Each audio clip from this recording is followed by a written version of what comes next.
ദിവ്യ, good morning. ഞാനിപ്പോൾ ഉള്ളത് Kozhikode KSRTC bus സ്റ്റാൻഡിലാണ്. ഇവിടെ ഇന്നലെ അർദ്ധരാത്രി മുതൽ തന്നെ സർവീസുകളൊക്കെ നിർത്തിവെച്ചിട്ടാണ് ഉള്ളത്. ദീർഘദൂര സർവീസുകളൊക്കെ ഓടുന്നുണ്ടെങ്കിലും ഇവിടെ നിന്ന് കോഴിക്കോട് നിന്ന് പുറപ്പെടേണ്ട സർവീസുകളൊക്കെ തന്നെ നിർത്തിവെച്ചിട്ടാണ് ഉള്ളത്.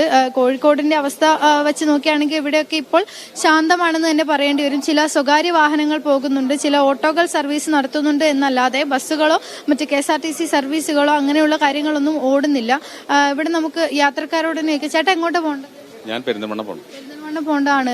പണിമുടക്കാന്ന് അറിയാതെ വന്ന് പെട്ടാണ്. അല്ലെ, നമ്മള് ഹോസ്പിറ്റലിൽ നിന്ന് പോകണം. മന്ത്രി പറഞ്ഞു ഓടുന്നു പറഞ്ഞു, അതുകൊണ്ട് പോവാണ്. കൂട്ടിനെയും കൊണ്ട് പോവാണ്. ഇവിടെ അവിടെ അഡ്മിറ്റാണ്, മോളിവിടെ അഡ്മിറ്റാണ്. അപ്പൊ അവിടുന്ന് ഇങ്ങനെ എമർജൻസി ആയിട്ട് പെരിന്തൽമണ്ണ പോകേണ്ടതാണ്. അപ്പൊ അങ്ങനെ പോവാണ്. ഈ വണ്ടി പോണത് വളാഞ്ചേരി കോട്ടക്കൽ വഴിയാണ്. അപ്പൊ അതുകൊണ്ട് പോയാൽ പിന്നെ അവിടെ കുടുങ്ങൂലേ. അതുകൊണ്ട് മന്ത്രിന്റെ ഉറപ്പിന്റെ മുകളിലാണ് ഇപ്പൊ നമ്മള് ഇറങ്ങി തിരിച്ചത്. മന്ത്രി പറഞ്ഞ വണ്ടി ഓടുന്നു. അപ്പൊ ഇവിടെ നിന്ന് പോരുമ്പോ തന്നെ 50 റുപ്യ സ്റ്റാൻഡ് കൊടുക്കേണ്ടത് 100 റുപ്യ കൊടുത്തിട്ടാണ്, റിട്ടേൺ വാടകയും കൂടി കൊടുത്തിട്ടാണ് 100 റുപ്യ കൊടുത്തിട്ട് ഇവിടെ ഇറങ്ങിയത് മിൽസ് ഹോസ്പിറ്റലിൽ നിന്നിട്ട്. എങ്ങോട്ടാണ് ചേട്ടാ? ഞങ്ങൾ രാമനാട്ടര. അപ്പൊ ഈ ബസ്സിൽ തൃശ്ശൂർ ബസ് കയറാൻ വേണ്ടി വന്നാ ഡ്രൈവർ പോകുന്ന പറഞ്ഞു, ബോർഡ് വെച്ചിട്ട് വേറൊരാള് വന്നാണ്ട് അത് മുടക്കിപ്പോ നിങ്ങൾ പോവുകയാണെങ്കിൽ ഏറ് കൊടുക്കുമെന്ന് പറഞ്ഞു. അയാളെ ഭീഷണിപ്പെടുത്തി. അതാ അയാൾ അങ്ങോട്ട് പോയിക്കാം. അപ്പൊ ഇതന്നെയാണ് ദിവ്യ, ഇവിടെ ചില പ്രവർത്തകരുണ്ട്. ബസ് ഓടുന്നുണ്ട് എന്ന് പറയുന്നുണ്ടെങ്കിൽ ഈ പറഞ്ഞതുപോലെ ബസ് നമ്മളിവിടെ നിൽക്കുമ്പോഴാണ് ഇവിടെ ബസ് വന്ന് നിർത്തിയത്. എങ്കിൽ പോലും ചേട്ടാ പ്രവർത്തകരാണോ? ബസ് പ്രവർത്തകരാണോ? എങ്ങനെയാണ്? സമര അനുകൂലികളാണ്.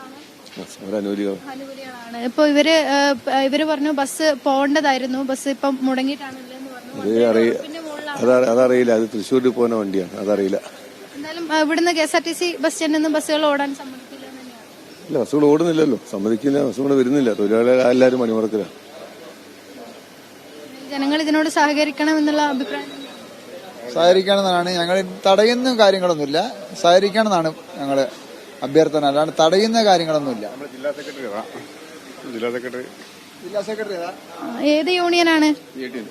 CITUവിന്റെ ജില്ലാ സെക്രട്ടറിയാണ് ഇവിടെ ഉള്ളത്. ഇവരൊക്കെ തന്നെ ഇവിടെ നിന്ന് പിന്നെ കോഴിക്കോട് KSRTC ബസ് സ്റ്റാൻഡിൽ എത്തിയതായിരുന്നു. ഇവിടെ നിന്ന് ബസ് സർവീസ് നടക്കുന്നുണ്ട് എന്ന് പറഞ്ഞു. പക്ഷേ ഇപ്പോൾ മുടങ്ങിയ അവസ്ഥയിലാണ്. ഇവിടെ തന്നെ ഒരുപാട് ആളുകളുണ്ട്. ഈ നമ്മളിപ്പോൾ സംസാരിച്ച ആളുകൾ മാത്രമല്ല, രാവിലെ നമ്മൾ എത്തിയപ്പോൾ തന്നെ ഇവിടെ ഒരുപാട് ആളുകൾ ഉണ്ടായിരുന്നു. പിന്നീട് അവർ ഈ അടുത്തു പോകേണ്ടവരൊക്കെ തന്നെ മറ്റ് സർവീസുകൾ, ഓട്ടോകൾ പോലെയുള്ള വാഹനങ്ങൾ ഉപയോഗിച്ചാണ് പോയത്. ചേട്ടാ എങ്ങോട്ടാണ് പോകേണ്ടത്? എങ്ങോട്ടാണ്? ബസ്സില്ല അല്ലേ? എന്ത് ചെയ്യും? ഇനിയിപ്പോ അത്യാവശ്യമായിട്ടുള്ള യാത്രയായിരുന്നു. തിരിച്ചു പോകാനുള്ള കുറ്റിപ്പുറം. അപ്പൊ ഇതുപോലെ ഇത്തരത്തിൽ യാത്രകൾ ക്യാൻസൽ ചെയ്ത് തിരിച്ചു പോകുന്ന ആളുകൾ കൂടിയുണ്ട്. നമ്മുടെ പുറകിലൊക്കെ നോക്കിയിട്ടുണ്ടെങ്കിൽ ഇവരൊക്കെ തന്നെ യാത്രക്ക് തയ്യാറെടുത്ത് എത്തിയ ആളുകളാണ്. പക്ഷെ ഈ പറഞ്ഞതിൽ പലരും തിരിച്ചു പോകുന്ന അവസ്ഥയുണ്ടായി. പലരും ഇപ്പോഴും ഇവിടെ ബസ്സിന് വേണ്ടി കാത്തിരിക്കുന്ന ആളുകളാണ്. ഈ മന്ത്രി ഈ KSRTC ഓടുമെന്ന് ഇന്നലെ ഉറപ്പ് നൽകിയതിനാലാണ് പലരും ഇങ്ങോട്ടേക്ക് എത്തിയത്. എന്നാൽ ഇവിടെ വന്നപ്പോൾ രാവിലെ മുതൽ തന്നെ ഇന്നലെ 12 മണി മുതൽ തന്നെ വാഹനങ്ങൾ KSRTC ഒന്നും തന്നെ ഇവിടുന്ന് സർവീസുകൾ ആരംഭിച്ചിരുന്നില്ല. ദീർഘദൂര സർവീസുകൾ ഒഴികെ മറ്റ് വാഹനങ്ങൾ, കോഴിക്കോട് നിന്ന് എടുക്കുന്ന വാഹനങ്ങളൊന്നും തന്നെ ഓടിയിരുന്നില്ല. ദിവ്യ.